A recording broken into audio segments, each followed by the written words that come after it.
What compelled you to write The Abolition of Britain? Well, nothing compelled me to write it. I was told that I couldn't really get any further in the national debate unless I had a book to my name, which I think is true. I think that if you really want to be part of the national discussion, then you have to show that there's more to you than a few columns and articles. You need to be capable of doing something in a bit more depth. And I decided that, right, well, if that was necessary, then this was what I was going to write about. And there was no great difficulty in fixing on the subject, because it was what had been interesting me for some time, particularly since I had returned from 5 years abroad, 2.5 of them in the Soviet Union and 2 in the United States, and the rest of it going to other parts of the world. I basically had a gap, and I'd returned to a Britain I didn't fully recognize and was disturbed by the changes, and increasingly began to ask questions about why it seems in so many ways that my country now had begun to resemble the Soviet Union, which I'd seen collapse. I don't mean in terms of the cityscapes or the decrepitude, but in terms of this sort of spirit of the place that seemed to have altered very considerably. And that's why I wrote it. But I wasn't compelled to write it. It was a voluntary act. It's a superb work. I'm glad you like it. I have it, as time goes by, I see flaws in it that I would now correct. But on the other hand, it's now achieved a sort of status where I'm very reluctant to touch it. And in any case, I think that if I tried to revise it, I'd end up writing new and completely different books. I prefer to leave it more or less as it stands, though I am planning to write a new, I don't know whether it's a new chapter, but perhaps a new introduction to the introduction, which, not to update it, but to put in it some section which recognises that a lot has happened since 1999, which it has. It certainly has. Since then, of course, you've kind of, what's the word, taken on the role of obituarist of Britain. Well, I volunteered for it. Nobody else seemed to be doing it. Also, I grew very tired of people who had paid, as far as I could see, no attention to my attempts to intervene in politics, saying to me, "Oh, you stand sniping on the sidelines. You never do anything. It's time you did something." And I thought, well, actually, I do something. I write the obituary of the country, which I did what I could to rescue, but I found when I did so that there was no way of doing so, because when it comes to it, when offered even a pretty simple and straightforward means of changing the politics of the country, most people were defiantly uninterested. So I came off the so-called sidelines, whatever they are, and urged my readers, I had a platform, I urged my readers to a particular course of action, and their only response was to get angry with me. So I thought, well, you don't really mean it when you say, why don't you intervene in politics, or why don't you go into politics? Had I actually gone formally into politics, I would have crashed and burned in the same way. For someone like me in my generation, there's an awful lot of history which we weren't privy to. I found it wonderfully clarifying and mentally liberating.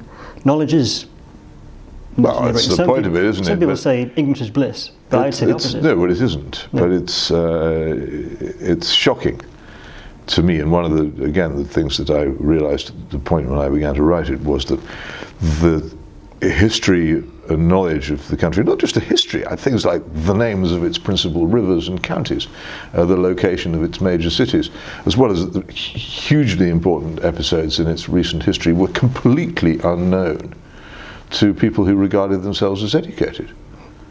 They just didn't know what I was talking about.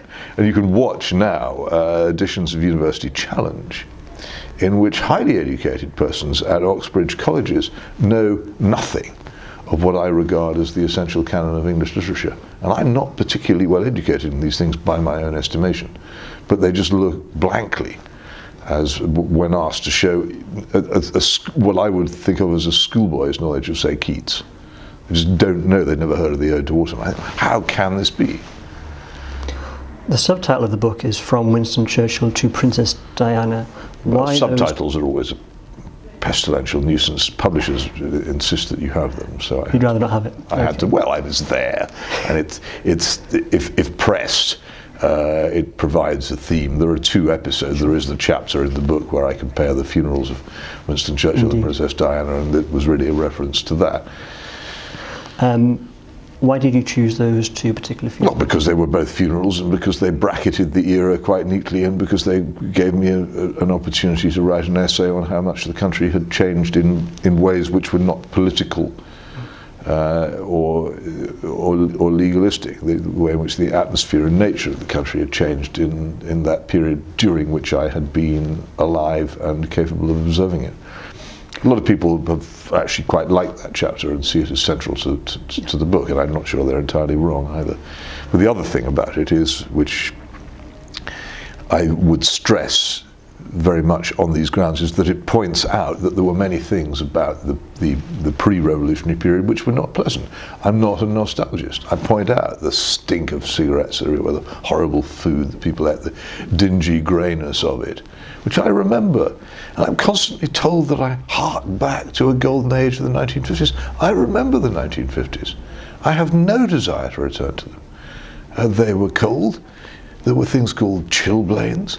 As I say, the food was disgusting. It was not a time that I look back to at all. And yet I'm ceaselessly accused of this nostalgia rubbish. And anybody who read that chapter with the slightest care would know that I wasn't a nostalgist. And I think one reviewer said, well, how can Hitchens look back on the 50s as a golden age when he describes it like this? To which the answer was, Francis, I don't look back on it as a golden age. That's why I describe it like this. It's you who think I look back on it as a golden age. It's so often the response of anybody who criticises the present to be told that he's just dwelling in some kind of wind in the willows past. Not true. No. Infuriating. Almost as if the future that was chosen at that time was the only possible future. Well, this is the mistake people make. They say, well, there's such and such a thing as if you, when I go on about railway nationalisation, they say, but the railways in 1990 were such and such. Well, yes, they were. But a great deal of that was to do with the fact that it was the 1990s, and a lot of things hadn't been invented or developed then, which exist now. Had they remained nationalised, they would have taken account of all these things. You need to make a comparison between what they would be like now and what they are like now, rather than a comparison between what they were like then. It's again this business about you get with people say, oh well, Margaret Thatcher, before she privatised British Telecom, you had to wait 6 months for a telephone. Well, actually, yes, you did, but that was partly because there was a huge shortage of lines at the time, which technology very shortly afterwards overcame. If the telephones had remained in state ownership, the technical change would also have happened. That wasn't the issue. The rejection of God and of Christianity weaves its way through every aspect of the book, I found. Was that deliberate or coincidental? It seems to me to be inseparable from it. I think when I first wrote the book, and for some time afterwards, I was looking for a cause. It was sort of like a search for the one ring that rules them all. Something which you could put your finger on and say, this was the cause of it, this idea, this person, this particular political idea. And I came more and more, as I wrote it, to see it much more that what had happened was an absence, that there had been a gap, that people no longer believed in certain things, and that into this vacuum all kinds of stuff rushed. It's not a positive thing, just as cold does not radiate. Cold is an absence of heat. Likewise, darkness. You can't project darkness through a projector. It's not possible. It doesn't. Darkness rushes in where light vanishes, and cold appears where heat is lost. And I think we've seen a decay of something. And I absolutely can put my finger on the thing which has decayed, and that is the Christian belief which used to inform every action and thought in this country, and now doesn't. I think that's unquestionable. We can't really talk about Winston Churchill or mention him and the decline of Christianity without referring at least to... Well, that's quite an irony. I don't think Churchill was himself a Christian, even in name or claim. but he was instrumental, perhaps, in the instigation of an event which began the decline, namely the First World War. I think so, yes. I think, and this is one of the many problems about Churchill worship, is that you could certainly say that he was one of those people who pushed us into what I regard as a war of choice, and a grave mistake. He loved war. He was quite frank about it. He wanted a war with Germany. I mean, a lot of the Conservative Party at that time in 1914 did. The Liberal government was greatly divided, and several members of the cabinet secretly resigned over the war and were persuaded to keep their resignation secret. But one of the reasons why that didn't have any effect was because those in the Liberal government who were in favour of war, or even doubtful about it, were pretty sure that if they didn't make war, then their government would fall and the Conservatives would form a coalition with pro-war Liberals and create a war anyway. And Churchill was among those who were very strongly pushing for a war with Germany. No doubt about it, I think.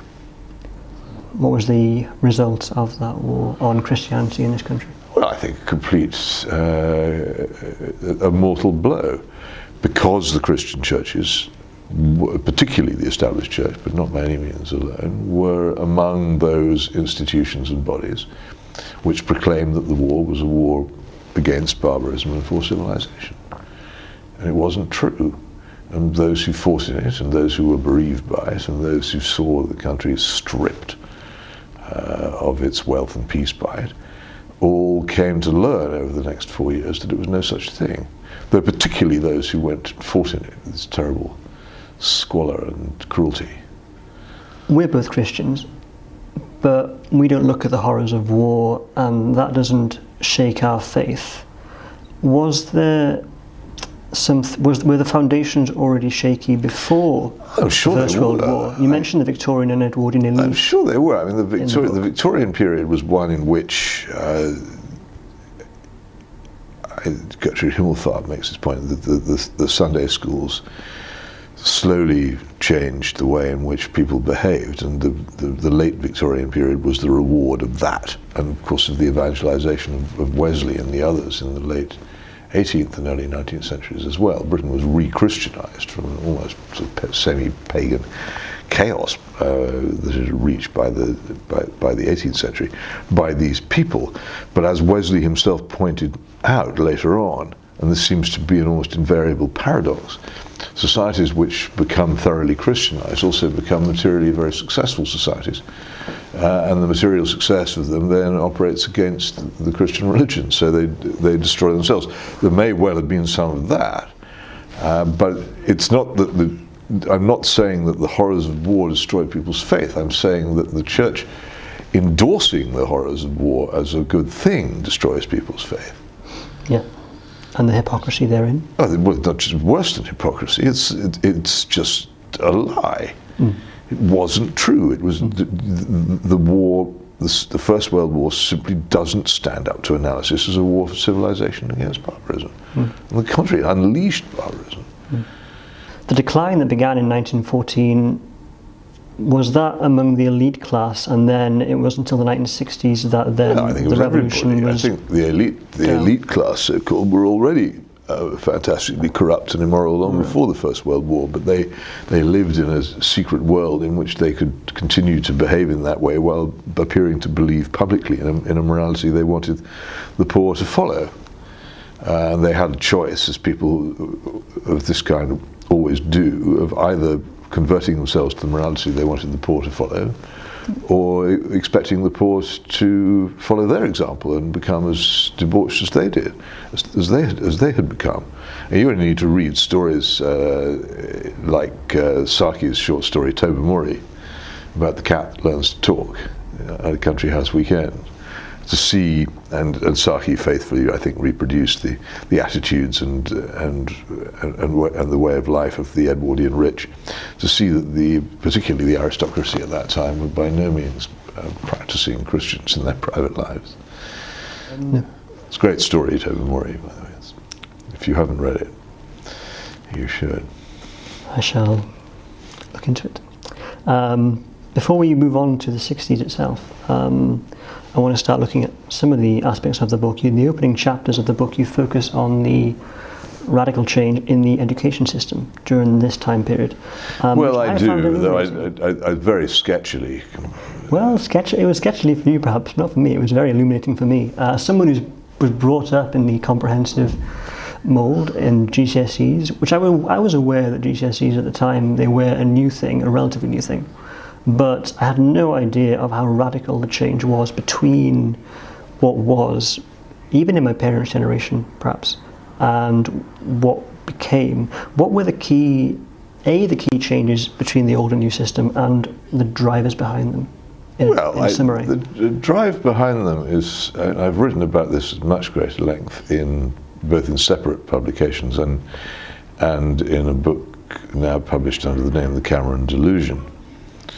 But the comprehensive education idea was actually born in the United States, where the public school system, as they call it, state school system, as we would call it, was designed as a socializing force, primarily, not an educational force, and in response particularly to the Roman Catholic Church setting up schools. The politicians of the time who were not Roman Catholics believed quite strongly that they needed to educate young Americans in how to be Americans, and the point of the American high school was to produce Americans. What education Americans get by our standards tended to come later at college. The high school was an egalitarian socializing measure. Michael Graham Savage, an interesting, brave, and quite clever man, physically brave as well. He was quite badly wounded in the First World War. Felt that Britain was an undemocratic and unequal society, and went across to study the American education system in the 1920s and wrote a paper for what was then the Board of Education, urging that Britain adopted the American high school system, basically on grounds that it would make the country more egalitarian, more democratic. And he invented the term comprehensive school, and he helped the then London County Council set up what were in effect the first comprehensive schools in Britain in the 1940s.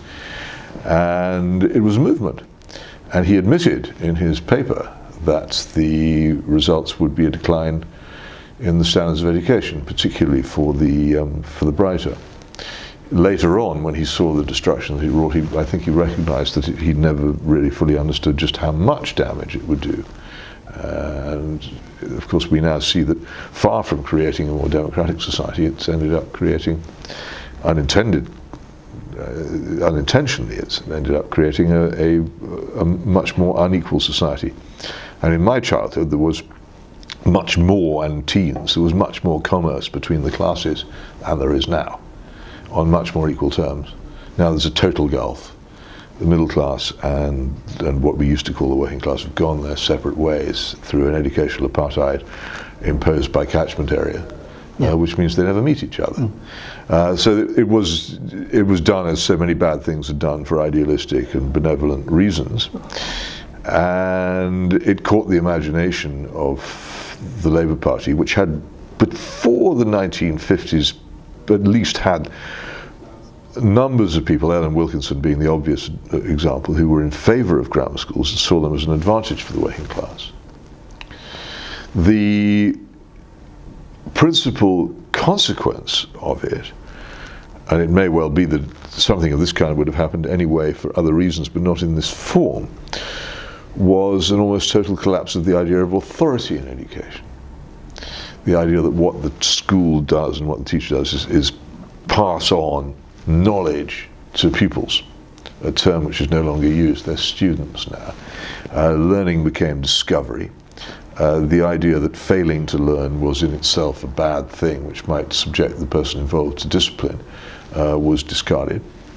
And the idea that you might select people for higher education or particular jobs on the grounds of their ability to do the job was increasingly squeezed by the idea that the prime purpose of education was to create a more equal society.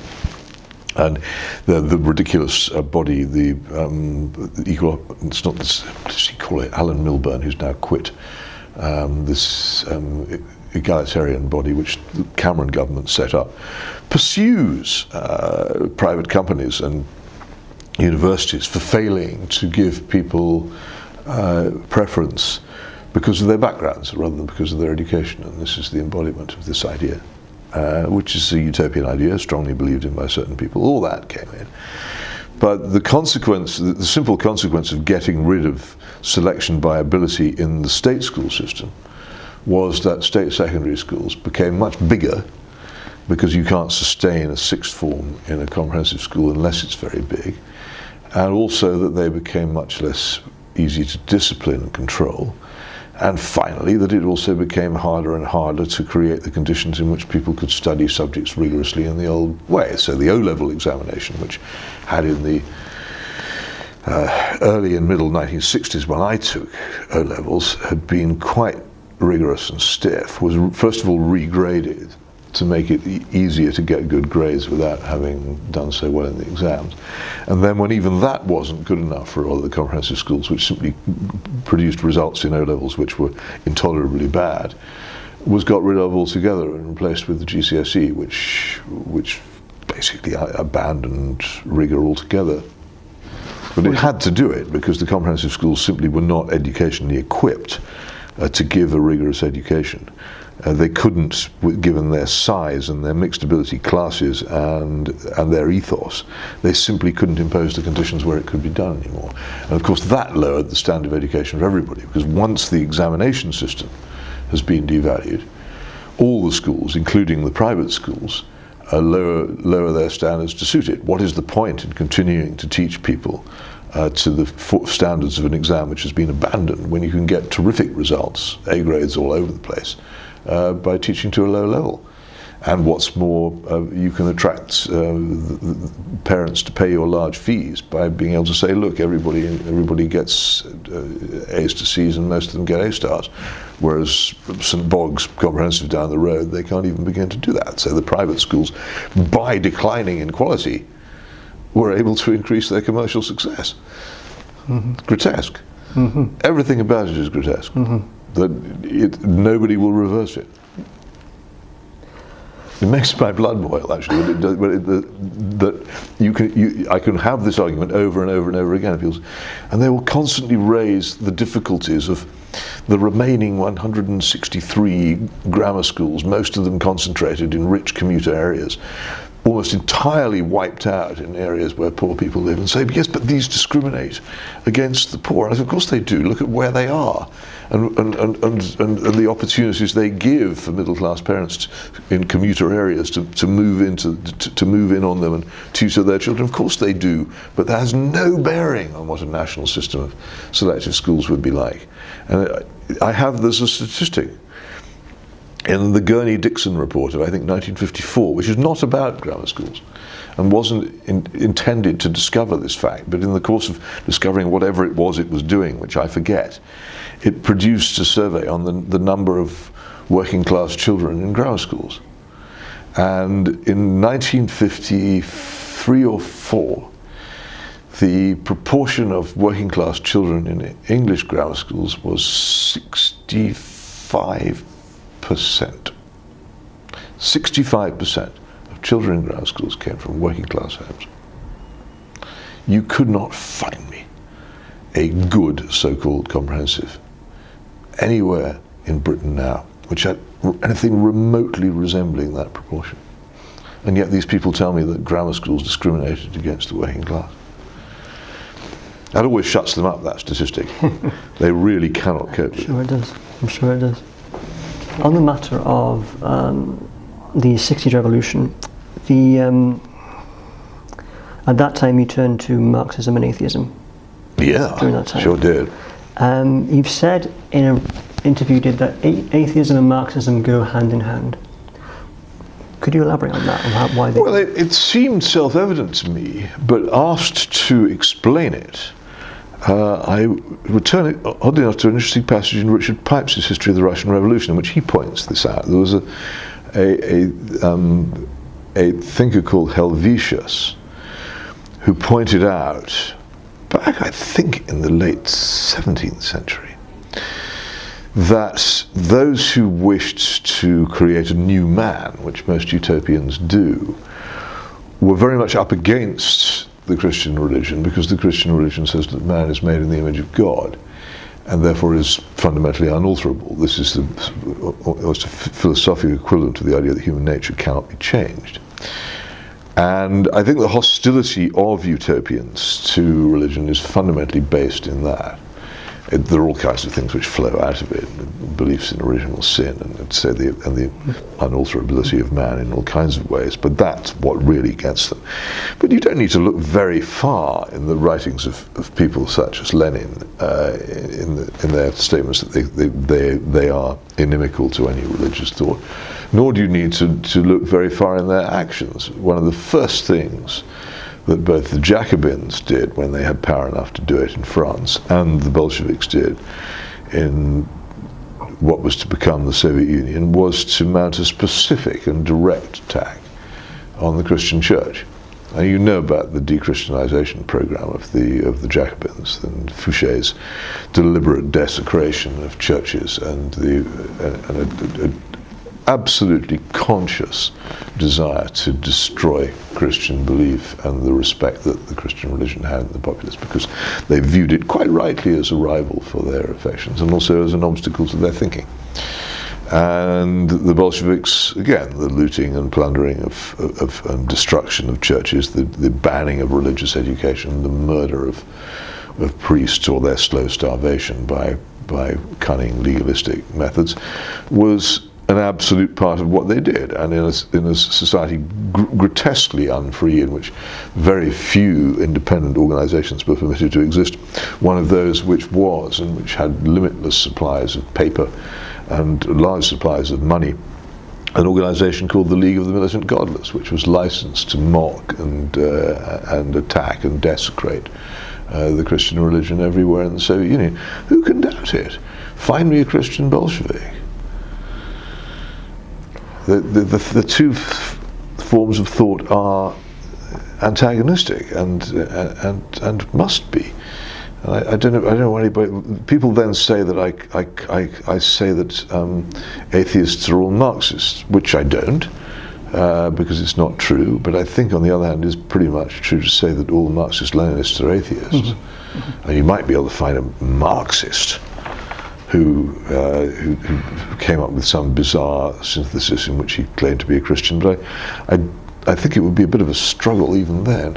But once they go into the practical business of revolution, then no, thank you very much, absolutely not. But they're not unwilling to have sympathizers and patsies among the religious. In fact, the Bolsheviks did have various pseudo-Christians who they allowed to play along with them, but they killed them all at the end when they'd exhausted their usefulness. Which is that's all described in the Rage Against God. One thing I like about you is that you don't subscribe to a groupthink. You're very balanced, and in the matter of free markets, for example, versus socialism, capitalism versus socialism,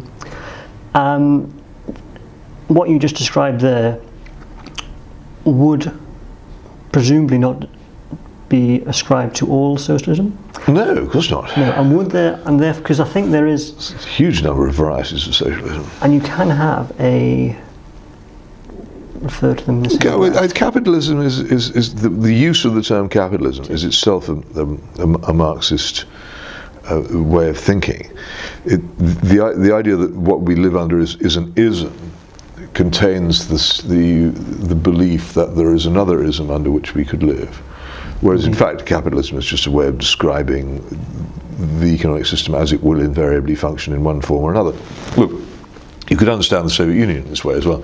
When I first went to live in Moscow, there was a restaurant I rather liked, which I'd been introduced to by a Russian friend, with the poetic name of the Centralnaya, the Central Restaurant, on what was then Gorky Street. And she took me there and we had a good evening. I wanted to go back with my wife. I went back and there was a man at the door with a peaked cap and a large coat. And he just said, "It's full." And they would have a sign up saying "Нет нет," which means no room. And you could see through the glass behind that the restaurant was empty. And it infuriated me to begin with. And then I began to make the first steps which would enable you to understand Soviet society. So actually, there will be a reason for this. And the reason was very quickly divine. I went back to my Russian friend. I said, well, why can't I get? She said, oh, for goodness sake, he wants 10 rubles. So that was the first step. I could get to the door then, and I would give 10 rubles to the doorman, and suddenly there would be places. He was prepared to let me in that way. But then the second stage of the negotiation began, because everything on the menu was off, and the menu was completely fictional and have anything on it. But if I was prepared to engage in negotiation by telephone during the previous day that I wanted to go, I could get a very fine dinner there.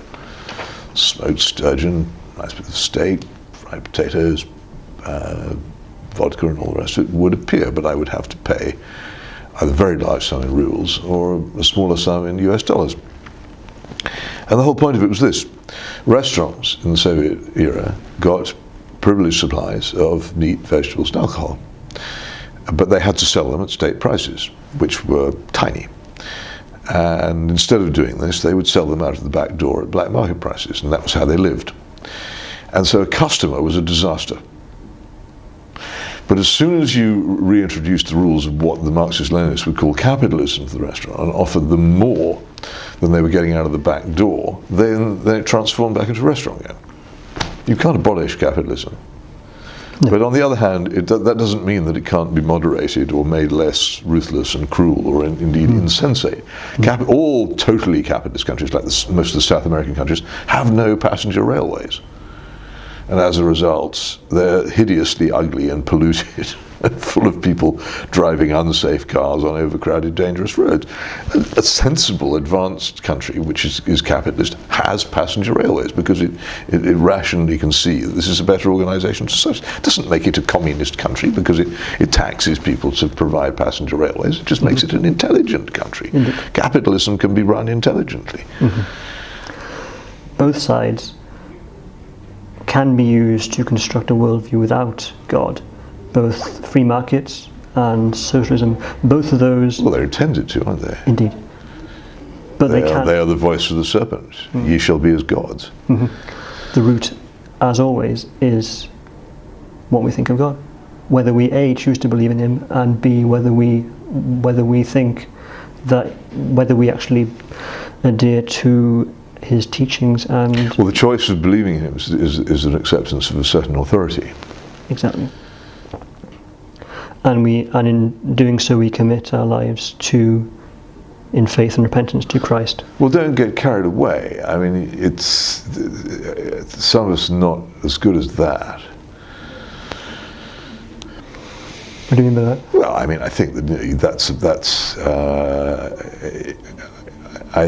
you may take it. You may act as seriously as that. I regard myself as an ordinary, backsliding human being, and I wouldn't place my adherence that high. It's the recognition that our hope is an eternal hope. There's also a recognition of the difference between desire and achievement, and promise and fulfillment.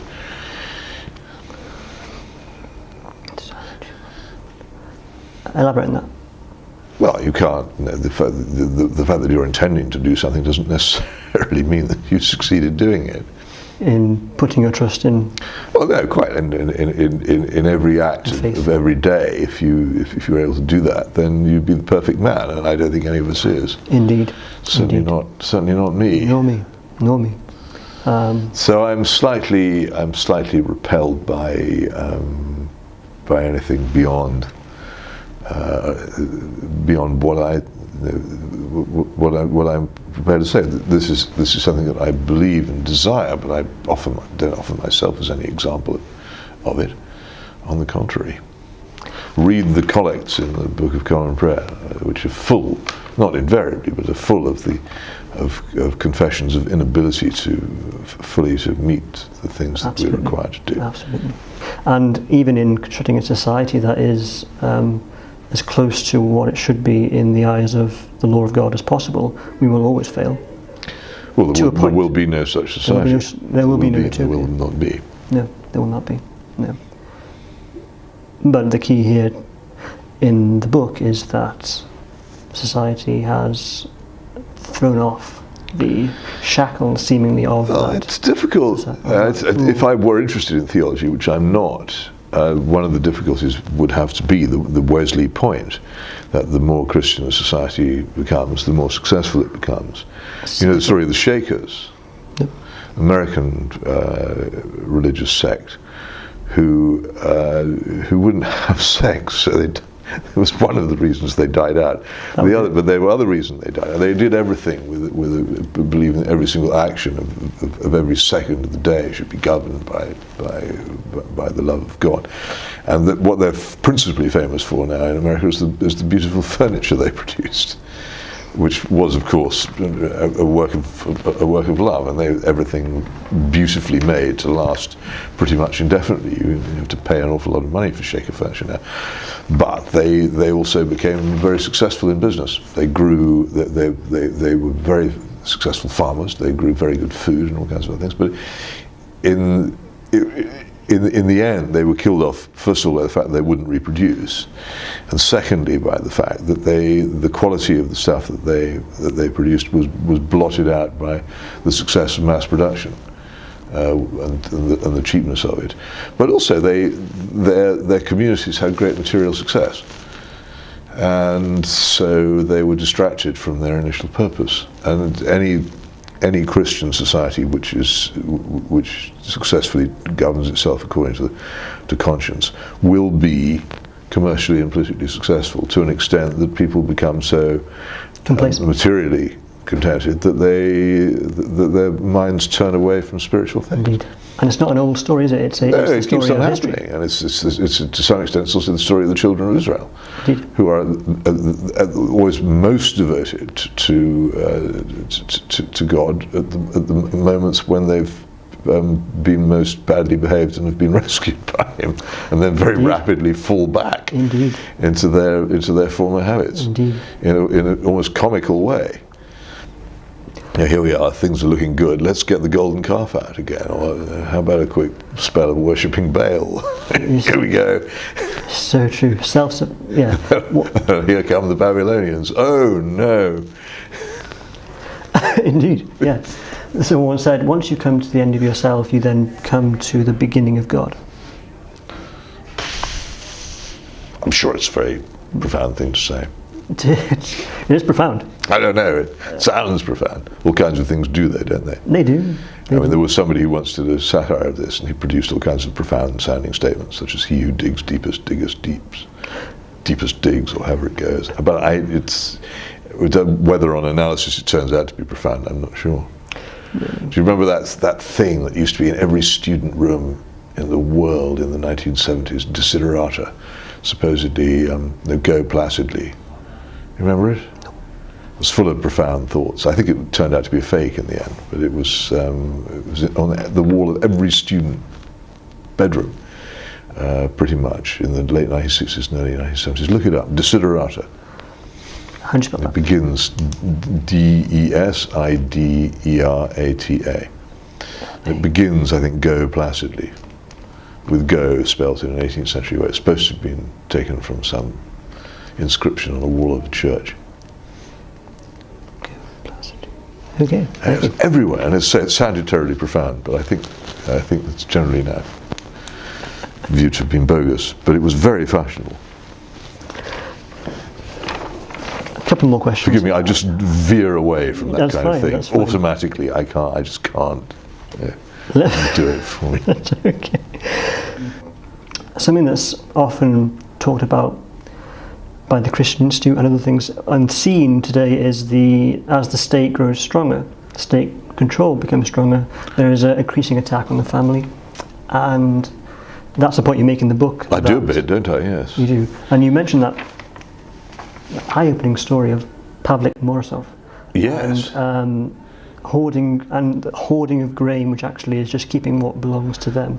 Is it an inevitable increase in the power of the state lead to a stronger and stronger attack on the family, and does an increase in the power of the state? Well, isn't it rather that as the inevitable increase in the power of the state undermines the family, and destroys a lot of the things that it does. So, whether it be the care of children or the care of the old, or the nurturing of the young in the culture and morality in which they ought to be brought up, all these things cease to happen when the family weakens. The state necessarily has to become stronger. It becomes a vicious circle, because otherwise society can't function. Who else is going to look after the children and the old, because the family has ceased to do it? You once described politics as a form of idolatry. Well, it is. I agree. Once God is removed from the equation, then something must take its place, and invariably, and certainly in our country and in the West, it has become the government. They are the divine provider. Yeah, and also they are the point to which people turn when things go wrong. Indeed. What is the government going to do about this?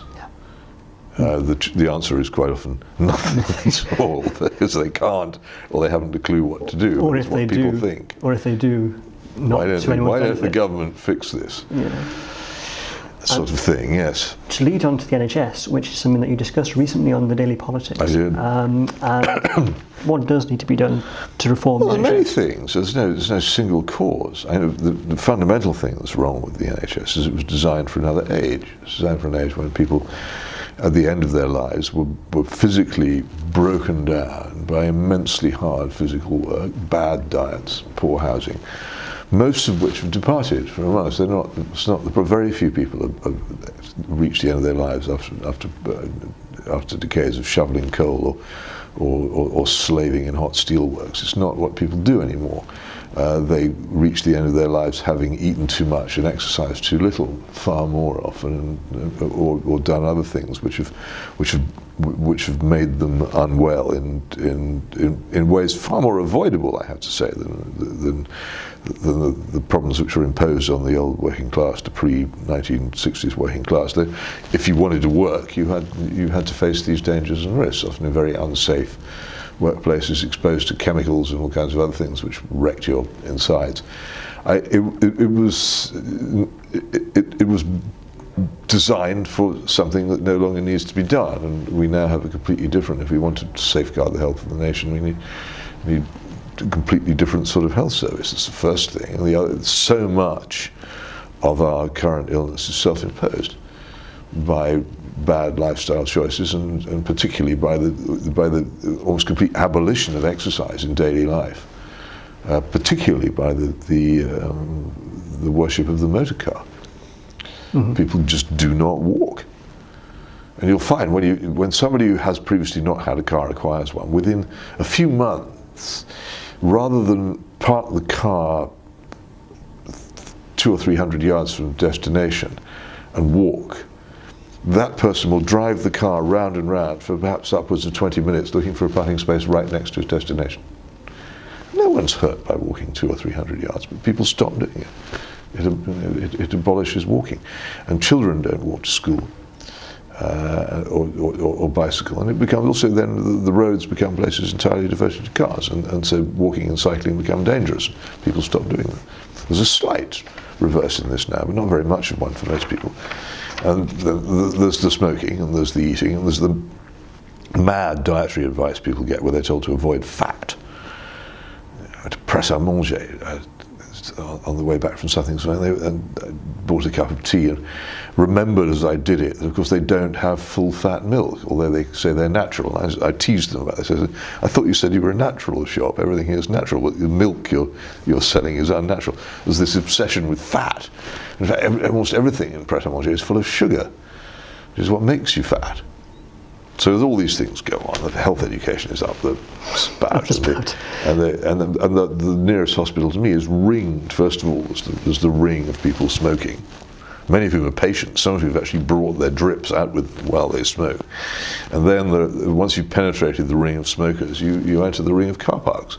Well, these symbolise to me the reasons why the hospitals are so full of ill people in the first place. Of course, I want people who are injured in accidents or fall ill to be treated to the full extent of our ability, and they shouldn't have to be made to pay for it. But honestly, if people were encouraged to live healthier lives, there wouldn't be so many of them. That's one way of looking at it. The other thing about the health service that I pointed out, which got me into the usual wave of illiterate trouble, was that I said, because people who used to look after The old were the families, and particularly the women who've been dragooned into work. Into paid work, I should say. Indeed. Because women work like anything, but a lot of it is not rewarded with a wage. And I was told, oh, so you think only women should look after the old? I don't care who looks after the old, provided somebody looks after the old. If men want to stay at home and look after the old, fine by me. But immediately it's made into an issue of, oh, Hitchens is anti-women, rather than the important point. Hitchens is pro-old. I think the old should be looked after, and preferably by their own families. But at the moment, everything in the arrangement of our society makes that difficult for people to do. People are encouraged into ways of life which make it difficult to perform these functions. And then the state complains that the hospitals are full of old people dying. Which, alas, they are. Yeah.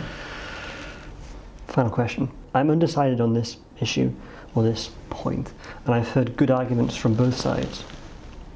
Monarchy versus republic. You're pro-monarchy, or constitutional monarchy at least. Well, yes. What are the arguments? Would you? Well, mine are quite straightforward and very simple. The monarch occupies spaces in the political system which politicians shouldn't be allowed to occupy. Politicians should not be given any particular respect as persons. They should always be subject to criticism.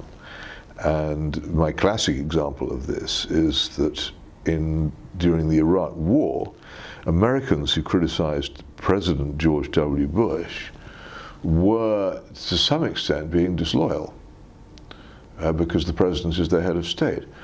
When we criticized, as I criticized, for instance, and indeed lampooned and jeered at Mr. Blair, we didn't have this problem because our politicians are not heads of state and do not embody the nation, and we don't have to respect them.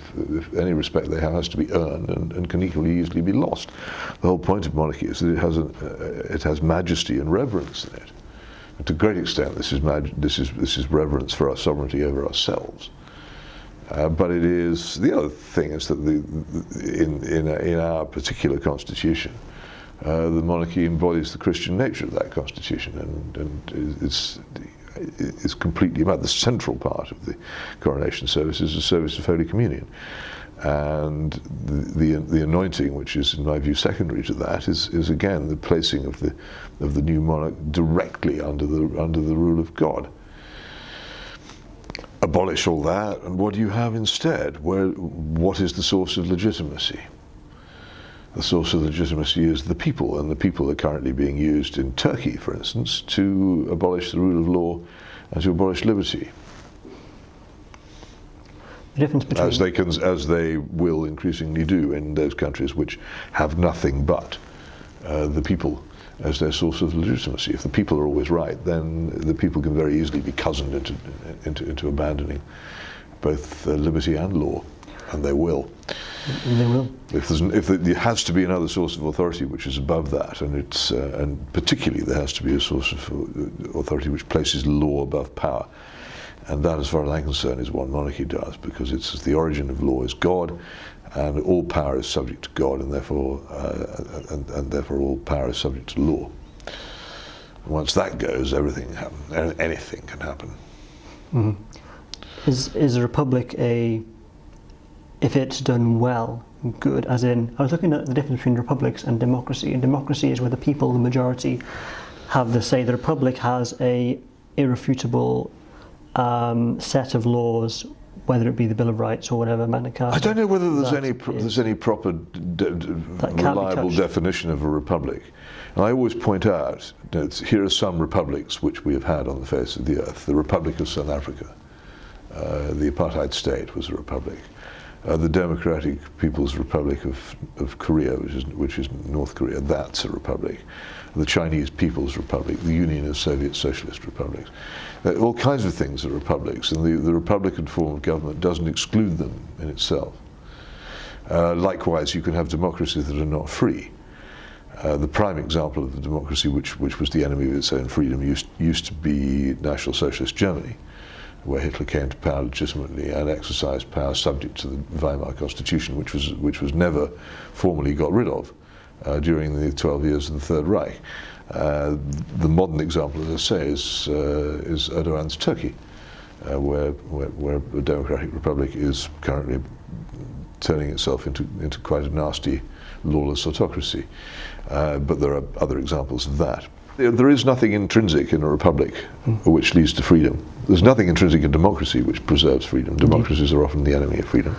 There's nothing intrinsic in monarchy which means that it's despotic. The operation of constitutional monarchy in this country has tended to be in favour of the rule of law over power, which is crucial.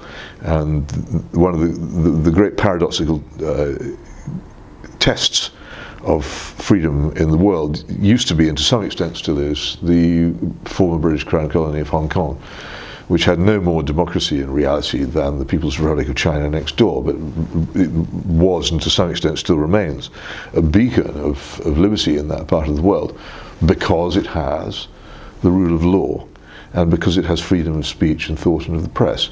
These things are much, much more important than democracy, and are much more likely to be guaranteed by a constitutional monarchy than they are to be guaranteed by a republic, ultimately subject to the will of the people. The book is The Abolition of Britain. Buy it, read it, in that order, unless you borrow it from a library. Certainly borrow it from a library. Absolutely. I'm very much in favour of that. Indeed. Peter, thank you so much. I must let you go. Thanks a lot. Take care.